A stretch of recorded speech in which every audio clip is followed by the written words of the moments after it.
Welcome back to Bisexual Killjoy, the place where we know bisexuality isn't a phase, it's a phenomenon. I'm Bailey, and this is... Jace. In our last episode with Robyn Ochs, we started laying the groundwork for the history of bi+ advocacy, the emergence of the label bisexual, and the critical role that community plays in identity development. In today's episode, Nothing New, Bi+ Erasure in History, we're zooming out and taking a broader look at the B's seemingly precarious place in a greater queer narrative. And to help us have that conversation, we are so lucky and grateful to welcome Mel Reeve.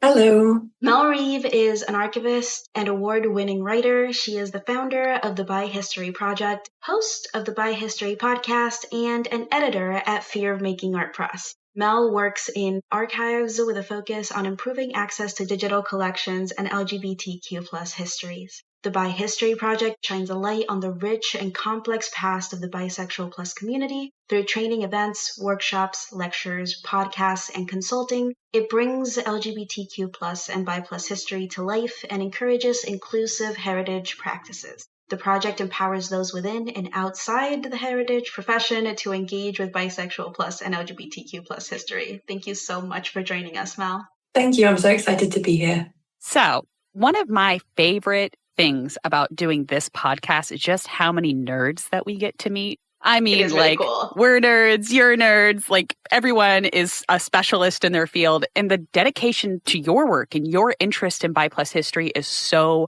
obvious that it just warms my cold, dying heart. And for those of you who don't follow it yet, Bi History is this fabulous account on Instagram and other places that drops these kernels of historical knowledge. But they also ask you to think, not just consume, memes, but no shade to the Bi+ creators who are making Bi+ memes. But I had, followed with some interest and wondered who runs this account. And lo and behold, here you are. So I've got to know, and you can tell our guests if you want to, how on earth did you get involved in this type of research? Yeah, that's a great question. As you kind of mentioned in the introduction, my job is that I work in heritage. I call myself an archivist, which is kind of a broad term that applies to a lot of work within archives that I've done. It's a shorthand for that, I guess. And when I started doing that work, I found that I was kind of waiting to find the bisexual plus history. I was like, I'm going to go into this work. I'm going to start engaging with these collections in a professional capacity. I'm just going to find it. It's going to be great. And then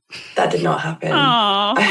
I mean, which is not to say there isn't any Bi+ history out there already. And it's not to say that there aren't examples of Bi+ people in archive collections, but it wasn't what I expected. There wasn't the kind of wealth of material that I'd assumed must be available. So I started doing research into just the kind of general concept of Bi+ history, and then quickly realized that as much as I enjoy that, I'm not a historian. That's not my jam. I'm much more interested in kind of how we handle history rather than the facts of it, although the two kind of get mixed up a little bit too sometimes. So yeah, I made the Instagram account to just kind of post the things that I came across as a record of, this archive has this website has this photo from this event and things like that. And then as that kind of developed and my career kind of developed, I also started talking about what I was doing professionally and thinking about what I could do to encourage more Bi+ people to engage with archive services, to empower them to do that with kind of information that would allow them to make decisions about whether they wanted to consider giving material to an archive. And then also how I could support other heritage professionals to be more inclusive of Bi+ people. I remember, I won't name where I was working, but I was working at a fairly prestigious institution, and I was engaging with someone who was talking about LGBTQ+ history, and I noticed that they dropped the B from the acronym in this piece of work that they were talking about, and I asked why, and they were like, oh, well, there's no bisexual people. And I was like, how do you know that? And obviously they were trying their best to do the right thing, right? Which was nobody had written the word bisexual within this kind of LGBTQ+ archive collection. And to them, that meant there weren't bi people. Okay. And I felt like that really shows what we know, which is that bi people are always there. We're just often not named. And that if we aren't named, people assume we're not there. Mm-hmm. So it's really important to do that kind of work. So yeah, that's, I guess, a very brief overview of how I got into doing the project. And it's really nice. The Instagram is pretty popular. So it's really nice to have that little community. And then it's a space for me to kind of share and talk about my kind of freelance heritage work that I do around LGBTQ+ history. Well, you can only be one or the other at a single time. And completely one, you're completely straight or completely gay. Some of our listeners might not be familiar with the profession. Can you define what a heritage profession is for us? Yeah, totally. I wonder maybe if that might be a slightly UK way to talk about it. I don't know. I'd be interested to hear. But basically, that just means museums, galleries, archives, libraries. I just say heritage is a kind of way to describe all of those areas without having to list them out. I think it's interesting because obviously there's a lot that goes on when we think about who gets to work in heritage and how we talk about it. And I think having worked in it for a few years now, I'm quite bad for just, using jargon and assuming that people know what I'm talking about. So if anyone doesn't know what an archive is, it's kind of similar to a museum collection, but it tends to be documents, records, things like that, rather than just individual objects, although it can also include objects. And if you've ever been to universities tend to have an archive that will have the history of the university and things like that. But yeah, I'm quite aware that I think archives are kind of forgotten about when we talk about history. We think about museums because that's often a place that we go to engage because they're very focused on bringing people in. But archives tend to be more focused on researchers, people who make an appointment to come and look at a collection just because logistically that's the way that it has to be done or is often considered to be the way that it has to be done. So yeah. You have the primary sources. Yeah, exactly. And you mentioned earlier that there was a distinction for you in between engaging with heritage versus being a historian. Can you share with our listeners just a little bit more about that distinction and what that means for you? Yeah, absolutely. I think it comes, I guess, a bit from an insecurity in me that often because of the name of the project Bi History, people will assume that I have an encyclopedic knowledge of bisexual plus history or I'm in charge of remembering everything that's ever happened. And that definitely isn't the case. There are so many people out there who do incredible work in terms of actual active research into the history of the bi plus community. For me, what I find interesting is thinking about how we preserve the history of the community. So thinking about as I kind of mentioned there, if you think about an archive collection, right, it's going to be probably historically boxes of documents or digital files, things like that. It's thinking about how do we ensure that that material is preserved and how do we ensure that it's accessible. That's the kind of two sides of the archive equation. So I think for me, I think of myself as someone who works in that kind of space where we're talking about how do we ensure that records of the community or records generally exist and are preserved and accessible, whereas a historian is more someone who's going to then come and engage with that material, draw conclusions from it, use it as research. And obviously I'm not immune if I sit and read something, whether it's at work or in my own free time, I sit and read something and take in that information, I'm still taking that information in. So I have kind of picked up a lot of knowledge and just through personal interest as well. But yeah, there are, people doing PhDs out there and stuff, and I'm not trying to compete with them. They know way more than I do. But I am very passionate about what we talk about, how we preserve our histories, basically. That kind of part of the equation, I think, is important and often maybe forgotten a little bit in some circumstances as well. Yeah. Absolutely. Speaking about history, we know that history isn't just what gets written down. It's who does the writing, what gets remembered, and the things that also get left out in that process. As bi plus people, we are keenly aware of the lack, the control F and finding absolutely nothing.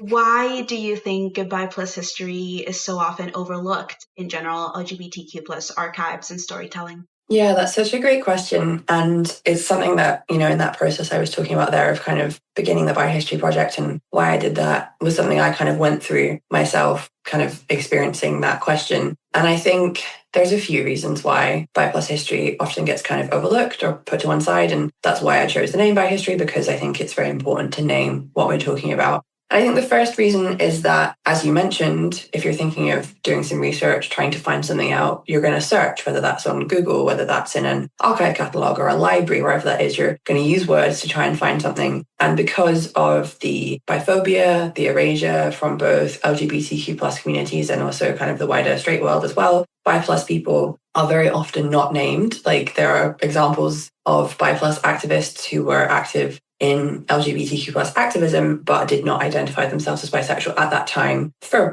I'm sure personal reasons, but also very closely tied to biphobia and things like that. So I think it's very obvious that when you think about it, and also just when you think, what always gets me is it's very obvious to me that all LGBTQ plus identities have always existed. Mm-hmm. So it's just a question of where were they, how do we identify them, and how do we talk about them respectfully? So that kind of lack of labeling from, I guess, more recent history is part of the problem, which then gets compounded by the people that do the kind of cataloging, do the, if you're describing what's in an LGBTQ plus archive collection or talking about a museum object that relates to LGBTQ plus people, not having an awareness of the bi plus community may mean that you don't put that label in, or they may just not have catalogued that level of detail due to resources, things like that, fine. But that means that if someone's looking and that record does have a piece of bi history in it, they're not going to find it. So there's that kind of barrier. And then also, we kind of joked about it a little bit earlier as well, the idea that historically and still today, bisexual plus people are often identified in terms of sexuality by the gender of their current partner. So they're seen as straight or gay, depending who they're with, even though we know that obviously your identity is about who you are. And if you identify as bisexual, then you are, regardless of whether you have a partner or not and who that partner is. But that means when we look at historical figures, people will say, well, this person is a lesbian because, they're two women and they had an intimate relationship, which isn't to say that's like completely wrong, because of course, just as I'm saying there were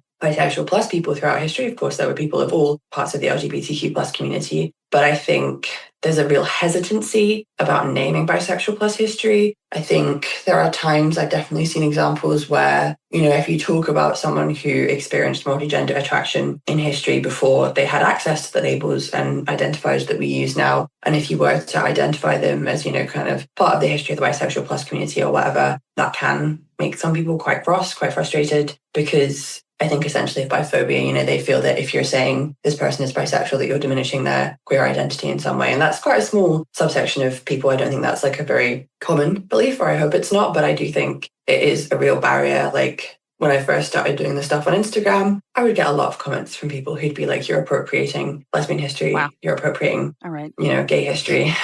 God. Yeah, which is obviously quite an extreme perspective, I think. But I think it comes from this fear of bisexuality, right? That it's like not queer enough, We're so scary. Yeah, right? Terrifying. Terrifying. And I try very hard in my work and kind of in terms of talking about the history when I talk about it, and also when I make recommendations for how we approach these topics, I try very hard never to say like this person was bisexual unless they said that themselves, because that's the respect that I would offer a friend in modern daily life. It's just how we talk about people. That's kind of like my moral code around that. And I think you can just be careful with your language and say things like this person is part of the history of the bi plus community, because, even if they were, for example, like someone from medieval times who had intimate relationships with someone of the same gender and also had a partner of a different gender, then yeah, they could also be someone who was exploring their identity in the same way that people do now. Yeah. And, maybe that would mean a lot to someone as a contemporary lesbian who saw that experience and felt like it really spoke to them. But at the same time, it could also speak really deeply to a member of the bi plus community. So I think just remembering that our history is impossible to divide out, but at the same time, it's also really important to name what we're talking about. I'm sorry, that was a very long answer. No, I think that gave me time to bring up the particular post on bi history that was about Shakespeare. It's a June post. I feel like we're in safer waters to talk about Shakespeare as a bi plus figure, but also here's the post that I'm referencing, so you made it. But in terms of these challenges, I wanted to talk about the challenges that you face in this space as someone who engages in archives and primary sources. And because there isn't the language, but you kind of can see maybe love letters that an individual writes to people of multiple genders, or poems that they happen to write about people. And you can say with your whole chest, like, hey, I don't know how to tell you this, but I'm thinking that they were attracted to more than one gender. Is it hard to be in the position for someone to be like, no, you're wrong, fuck you? I'm kind of used to it now. I kind of love it. Okay, but let's go back to a few years ago when you were starting off and our skin wasn't as thick. It was hard. That post, I think, is really funny that you brought up, because that's me being spicy. I was kind of hoping for some drama in the comments, not like anything serious, but I was like ready for people to give me a hard time. And actually no one did. So that's kind of on me there. Yeah, when I first started, it was a very personal thing. I had been spending time in LGBTQ plus spaces and had not been made to feel welcome as a bisexual plus person. I'd had some really negative experiences and also felt very unwelcome in the kind of wider straight world as well, which I think is a very common experience for us bi plus people. So I think what I was partly doing in that work was being like, well, look, here's the proof. We were there. Brenda Howard started Pride. We were there. You can't say that bi plus people can't come to Pride if the whole concept of it was initiated by a bisexual person who was married, a bisexual woman who was married to a man. You can't tell me I can't come to Pride. That was kind of, I guess, the insecurity that I was exploring very publicly, because why not? And so, yeah, the kind of pushback that I would get would be, I think maybe it wasn't as bad as I felt like it was, because maybe it was just speaking to that part of me that felt like I wasn't welcome and I didn't have a right to be in the space. Whereas now it's like I'm professionally bisexual. Like I do this stuff, I get paid to talk about it sometimes, like, which is really funny because it's completely affirmed me. And I think that also, not to get too deep, but that also speaks to, I guess, an insecurity in myself of how I need to feel validated, but it's very useful. When systems tell you that you don't matter, when you are working with professionals who are like, oh, drop the B because it's not mentioned throughout history, that's really invalidating as a professional because you're like, oh, maybe I really am just barking up the wrong tree. Maybe this isn't real. But when you finally come into a space as a professional and it's like, oh, no, I do make sense. And people not just agree with me, but I can back it up with primary sources. I think it's beyond, we're seeking that level of affirmation just because that is how erased and how bogged down we are and being told again and again and again, you're making it up, or, oh my God, you're stealing from lesbian or gay history. It's like, actually, you're pushing down bi history, but whatever. We don't need to fight about that right now. Yeah, definitely. Yeah, I think it's maybe good to kind of push the envelope a little bit and just say like, well, what if we say this person was part of bi history? Like, what then? What are you going to do? What's your spicy take? Like, Shakespeare aside, who do you think in history is actually bi? Oh gosh, see, this is the thing. This is why I say I'm not a historian, because I'm immediately like, I can't think of a single person that's ever lived. I mean, my personal passion is I'm really obsessed with medieval monasticism. So I think a lot about, and I do a lot of reading and research about like what monks and nuns were getting up to. Pretty gay stuff, if you aren't aware. Pretty bi stuff as well. I believe that, really. Yeah. So I think that's the hill I die on, is that when you go and see a medieval cathedral, which I guess maybe is more normal for me living in the UK. But yeah, in that space, that's a queer space. It just is. You go into a cloister, what else are we going to do? Yeah. We're really into God, and we're really, like as nuns, we're really into ladies too. So what's your sexuality? God and nuns. Yeah.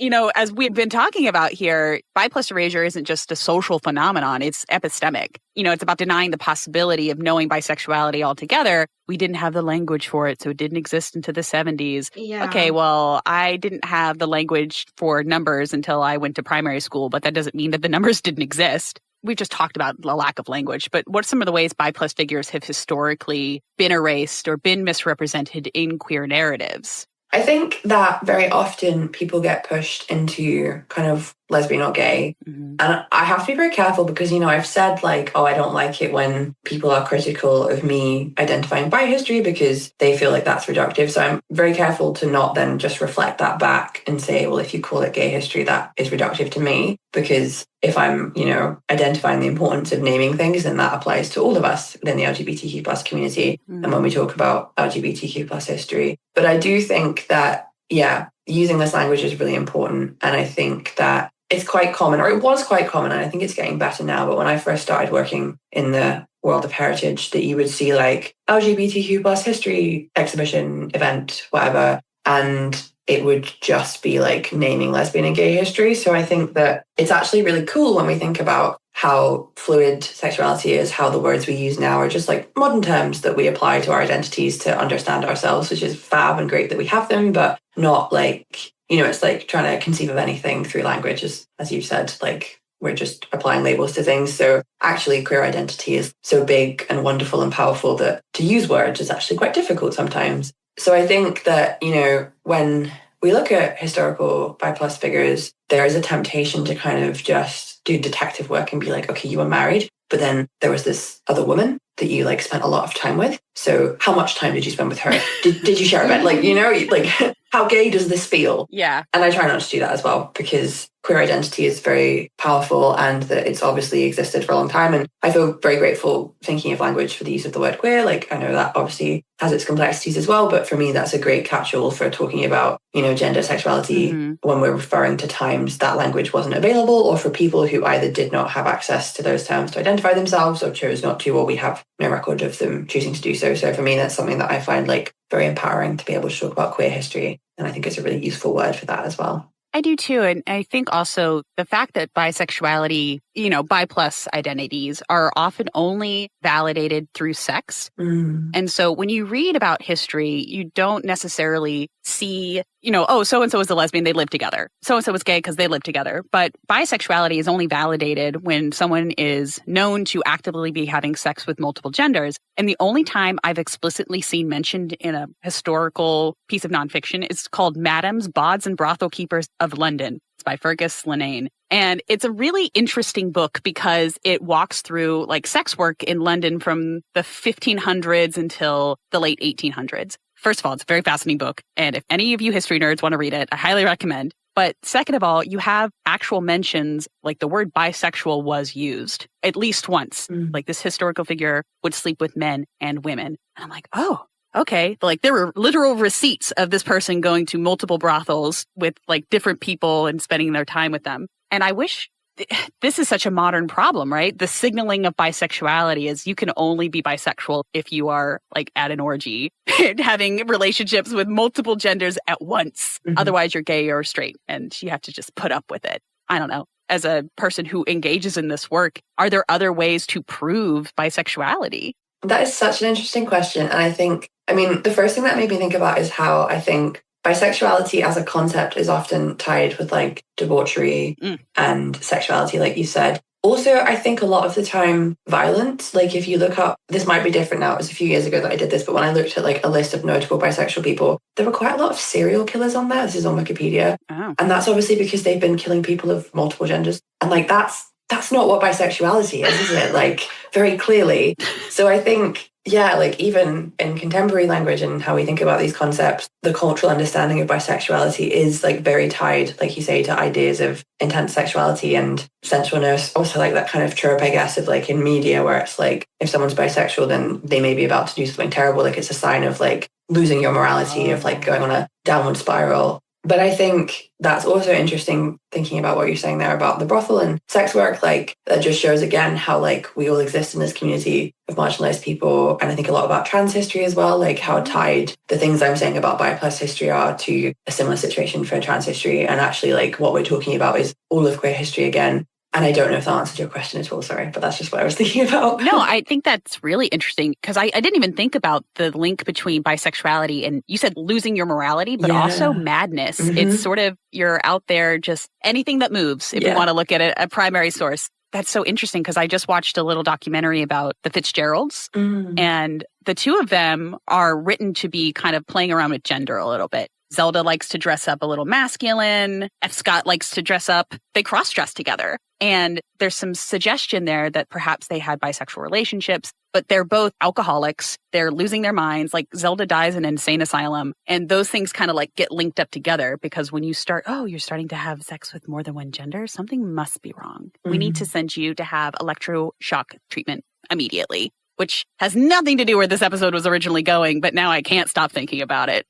Yeah, that makes me think of the June Jordan quote about how bisexuality is not controllable, because that's what it is, isn't it? You're saying no to, particularly for women, but you're saying no to patriarchy. You're saying no to your husband and that kind of lifestyle, thinking of that era. And you're doing something that is just for you, I guess, your pleasure. And that is the scariest thing that anyone can do.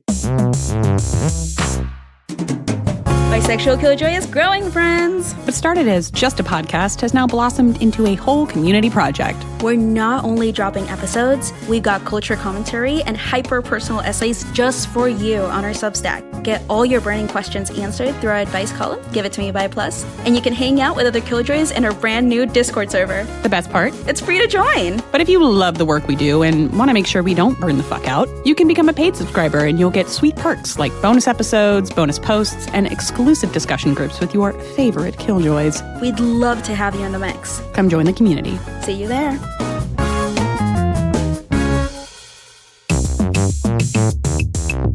As you were mentioning LGBTQ history and exhibits and stuff, and how sometimes I'm thinking about my own experience as I'm navigating these exhibits, or sometimes these books that are catalogs of moments and or historical artifacts, we'll be walked through an entire section of here's a gay men history and gay men throughout, and then here's a section on lesbian women and lesbian women throughout, and trans folks and cross-dressing and how gender has been explored. but there's never any section on bi plus people. I find that I'm always so excited to go to these things and I'm like, yes, LGBTQ history. I'm going to find my bi section and I'm going to sit there and I'm going to curl up and it's going to be great. And I never do that because it's never there. Why do you think that some people interpret the centering of bi plus experience, or even us just having a fellow seat at the table, as a taking away, quote unquote, from gay and lesbian history? Why is it a bad thing to center bi plusness even sometimes? Yeah, that is such a great question. And I really relate to that experience you're describing. And I think the expectation is always on us to like piece it together, right? They're like, well, there's lesbian and gay history. So if you add that together, that's bi history, right? And like,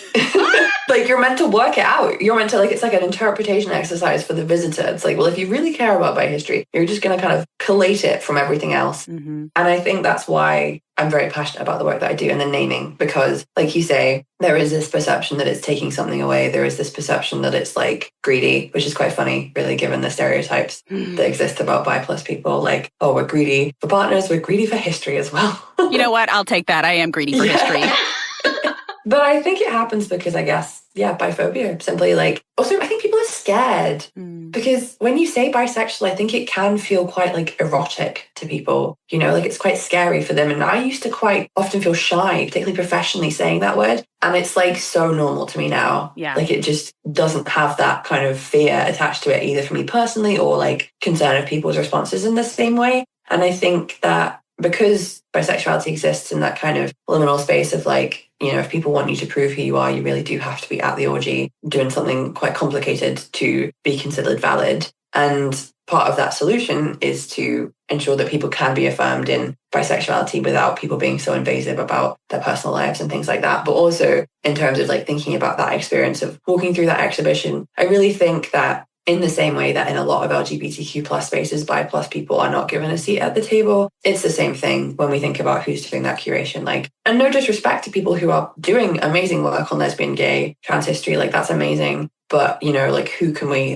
this sounds like I'm like pitching myself. I'm not, there's lots of other people that do this, but who can we call in to be involved, to amplify those voices? Because at the end of the day, that's the best way to ensure that like something is truly inclusive. And I don't know, like, I think things have been going in a more positive way that I've seen in kind of my local professional community. But as things in the world seem to be getting a bit worse for LGBTQ plus people in a lot of ways, you know, a bit of an understatement to say the least, but I don't know what's going to happen around that. You know, I don't know what that means for when we think about just fighting for space generally for LGBTQ plus people. What's that then going to do to the kind of additional fight that we have to say, like, what about having bi spaces as well? Yeah. Because that is important because we are a community of our own as well. I think something that happens in moments of strife is marginalized communities get even more insular. There's this frantic energy that's like, you have to be exactly like me or you don't matter. I particularly felt that this Pride as a bi person. You know, all of the folks I talked to were like, this Pride was particularly bad. It felt like you shouldn't be in this space. I'm thinking about the Jojo Siwa incidences throughout the summer and how critiqued they were and how they were just like immediately the community turns on them and several other people who came out as bi plus. I wish people understood from an activist perspective, you're pushing away 58.6% of the community. You are saying 58.6% of us don't matter or matter as much. And honestly, you should all shut up. It's like, okay, well, now you're rocking with an even smaller voice. And if you just kind of got over your own fear that I'm here to take from you and see me as a builder as well, then we could be writing out the rich history of all LGBTQ plus history, getting more resources, and laying down a path that is easier for the people who come after us to tread. But I digress. I've been thinking Pride is still heavy on my mind. Yeah, definitely. I was just like quietly applauding because I agree with everything you said.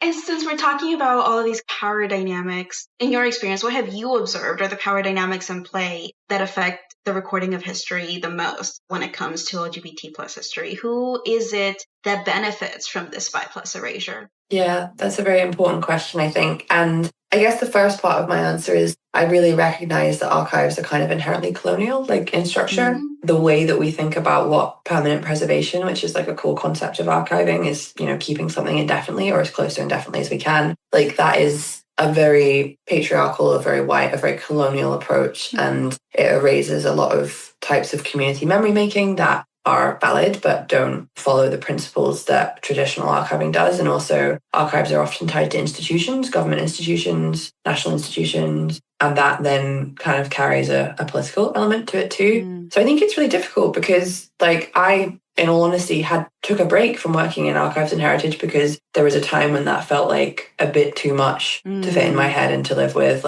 Also thinking about climate change, I was like, I can't. The idea that what I'm doing right now is meant to matter forever is too much. But at the same time, as the world becomes even more hostile to LGBTQ plus people, I think it becomes more important that we do have records of our community. And then that comes with an additional concern around safety, so it's like a really complicated consideration. But I think that on an individual level for me, kind of putting aside those very big questions which keep me up at night, I think that it's really important for bisexual plus people, LGBTQ plus people, marginalized people who have records of their community to feel empowered to make decisions about them. I think knowledge and having access to knowledge about what that might mean, and also understanding value in terms of what they have, whether that's posters and flyers from community events they've been doing for years, or photographs from events, whatever it might be, digital or physical, helping people to see how important that stuff is kind of the first step. And then giving them the information that they need to make a good decision for them about what to do with it, which is not to say that, I'm very careful not to say that I'm going around being all bi plus people should give their stuff to an archive, because that is not going to be the right choice for everyone. And one of the things I've done with the Bi History Project is I've created a resource about data protection, which obviously, again, will be kind of more UK, Europe focused because our laws are different, but it offers guidance on what archives are legally obliged to do when it comes to handling personal data, because I think that's a really cool part of this question, right? If we're thinking about what are we doing with the records of marginalized communities, LGBTQ plus people, bisexual plus people, we're talking about data about people. Yeah. And I feel like I'm getting excited now because I love talking about data protection. If you don't think you're going to love what I'm saying, I'm asking you to stay with me. If you switched off when I said data protection, I'm asking you to stay with me. So, I think understanding legally what responsibilities archives have, because in the UK and Europe, there are certain specific responsibilities that they have. And then also having an expectation of what should be done with your data, knowing what should be done with your data, can then allow someone to decide if it is right for them, if it is right for their community group, to engage with the traditional archive service, to offer them material, which will then potentially be made public. That's the end result. An archive collection that's been looked after successfully will be preserved and accessible. So if you're thinking about oral history, audio recordings, similar to a podcast, audio recordings of people talking about their identity, they may have done those in confidence in the 90s, but legally, an archive may be able to make them available in certain circumstances. Oh. Yeah, so it's a tricky one. And I've done work around that in my professional life and have had to make decisions and be able to stand by those decisions. And I made that as a member of the community. It was just fortunate that I was in that role, and there may be other people doing that kind of work who are not from the community, but who have the best intentions, but can't make good judgment calls on behalf of the community. So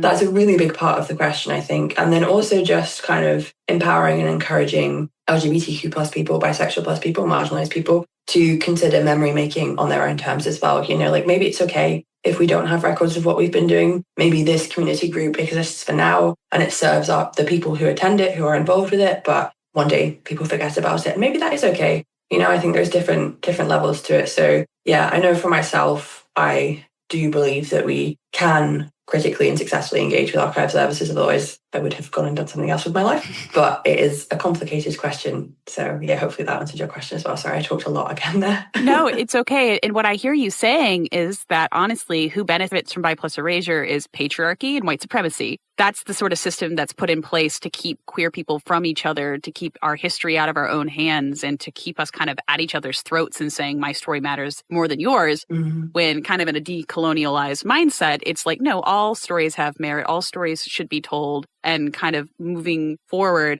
that's the kind of energy that I want to take into our own archiving purposes as we archive the show, as we continue collecting our own history, which makes me want to talk a little bit about legacy. A part of resisting erasure is legacy, right? We want our listeners to feel equipped. You might be listening to this season so far and being like, wow, there's so much about Bi Plus history I didn't know. But we don't want them to feel overwhelmed. So for folks who are interested in learning a little bit about Bi Plus history, is there something that you would encourage them to start with? That's a really good question. Yeah, I think I guess I'm going to cheat and say, if you're interested in the actual history, I'm not the person to ask because the way I do it is weird and wonky. Like I buy secondhand books off eBay and I sit and obsessively Google and look on random little like 90s websites on the Wayback Machine and stuff. Like that's maybe not the most successful way to do it. To be fair, I think, okay, maybe reading is a good way to do it. Like there are lots of books, or there are many, maybe not lots of, many books, anthologies created by bisexual plus people talking about these topics. And you might have to seek them out because they're probably not going to be in your local bookshop unless you ask them to stock them.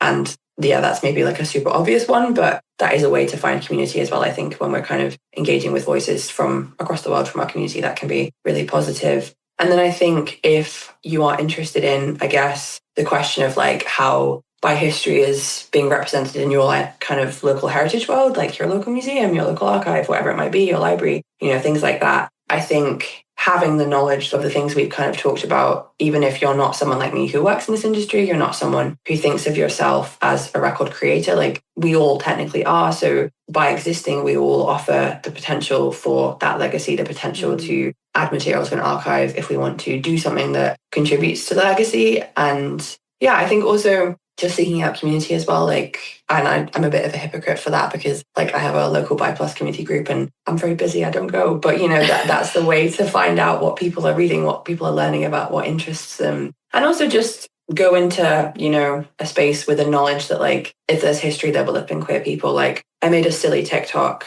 a while ago that was just like clips of like medieval stuff I'd seen on like a little day trip I took. And I was like, the caption was like finding records of our queer ancestors. Everyone got so annoyed because I refused to explain why I thought these things were queer. I was like, I just think they might be. So like, fine. And obviously that's not the historian's way, which is why I'm not a historian. But if you see something and it speaks to you about your history and you think your community may have been involved, then like explore that, have fun with it. Be like me reading about monks sending each other love letters and all of that while standing in a National Trust property that's like generally considered to be quite a like heterosexual space. Not anymore, baby. Yeah, I've made it queer.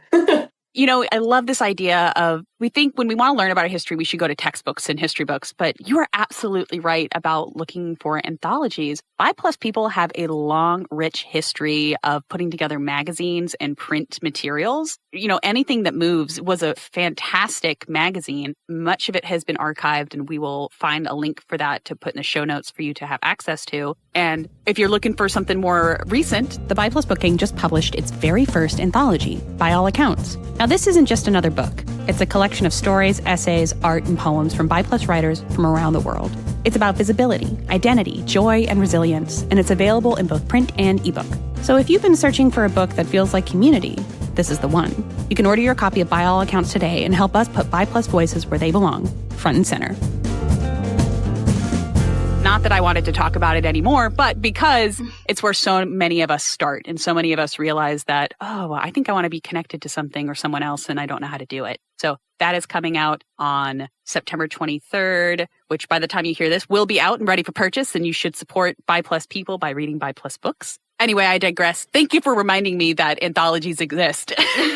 I feel like that is such a key part of bi culture. Like I've contributed to a few as a writer. Like there's a couple. There's the Bible. I can't remember which edition I was in. And then there's also a book recently called It Ain't Over Till the Bisexual Speaks, which is another anthology. But like when I first started doing the Bi History Project, I also did a kind of stream of it that was about like gathering material to give to a formal archive service. And I got quite a lot of books for that. And like we've been doing this for ages. Like people have been creating these beautiful anthologies of like different bi voices. And it's just a really nice thing, I think. And I think it like speaks to a very specific type of publishing, where it's like, well, if we get like lots of different people together, we might be able to do this, which is a very bisexual way of community organizing, I think. Absolutely is. Speaking of anthologies, I was reminded of this book that I really did enjoy, The Book of Pride. And I remember it has a rainbow on the cover as per usual, and I was so prepared to be disappointed, I'm not going to lie. It's happened too many times. I was prepared to be so disappointed. And even in the introduction, I was so pleasantly surprised at how this non-specific bi book did such a brilliant job at centering bi plusness and the messy middle and the fluidity of life that comes with queerness. So I think that as we're talking about preserving LGBT history and making space for bi plus folks, I also want to say that there are ways to do that have already been done and have already been done really well. Yeah, definitely. The Book of Pride was such a brilliant example of that, of not just including bi+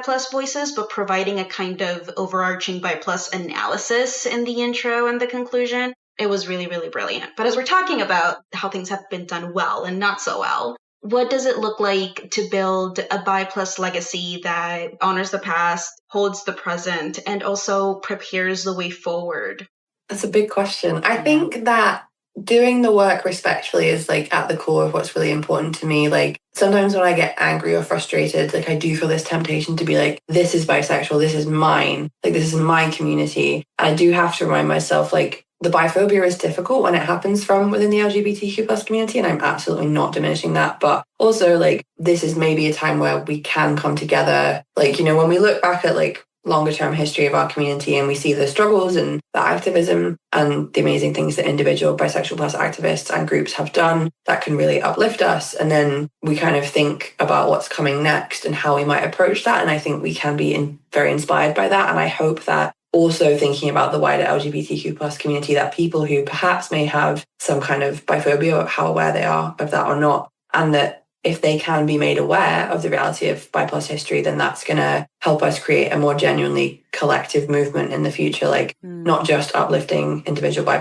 people, supporting them, helping them feel affirmed in their identity, inspiring them, but also showing the wider community that like we can come together and that's really powerful, and that this is probably a time when that is very necessary. And I hope that is what happens, that, you know, the more work that everyone working in this area does to support bi+ voices and stories, whether contemporary or very, very old, the more that pushes collective LGBTQ plus activism and individual bisexual plus activism as well. Because I think, yeah, that's what's really important, you know, where I care about bi history because I care about my community. I care about other bi+ people who, you know, will have gone through some of the things that I went through, like feeling alienated from queer community, feeling alienated from the wider world and things like that, and who may find looking to history a way to empower them and then also to hopefully create a path for us to go forward as well. Mm-hmm. Amazing. Adding to everything that we've already talked about, we like to leave our listeners with a little bit of advice on how they can be better bisexual killjoys in their own lives. What would you say to bi+ folks looking for ways to empower themselves?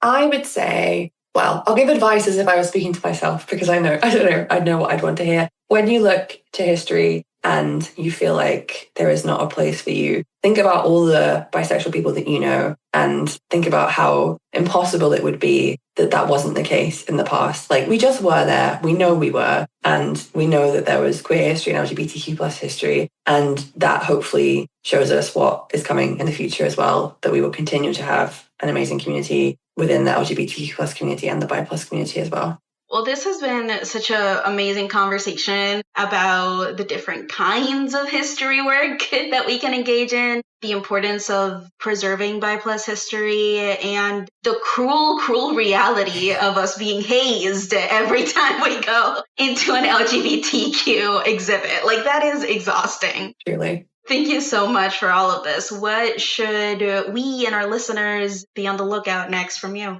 Yeah, so you can find Bi History. We have a website, byhistory.com, if you are on Instagram and TikTok, although I don't really post on TikTok that often, but it's at Bi History. And then there's also the Bi History podcast, which I created, which kind of talks about a lot of the themes that we've explored today. You can find that on all good podcasting apps if you just search, I think, Bi History podcast, or add my name, Mel Reeve, if it doesn't come up. And yeah, you can find me at Mel Reeve and find my writing. There's also a blog on Bi History as well, where I talk about things that I think about a lot to do with bisexuality. And I always do this and then immediately forget other things I'm doing. But I think that's everything.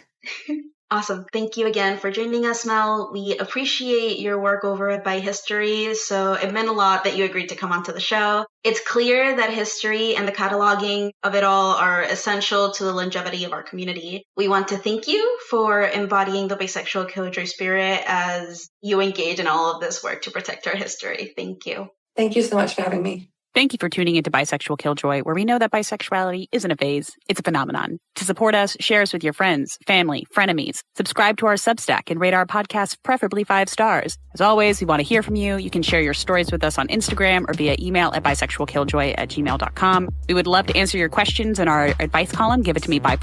So you can check out the Substack for more details on that. And until next time, keep being Bisexual Killjoy. stay bisexual, and stay strong.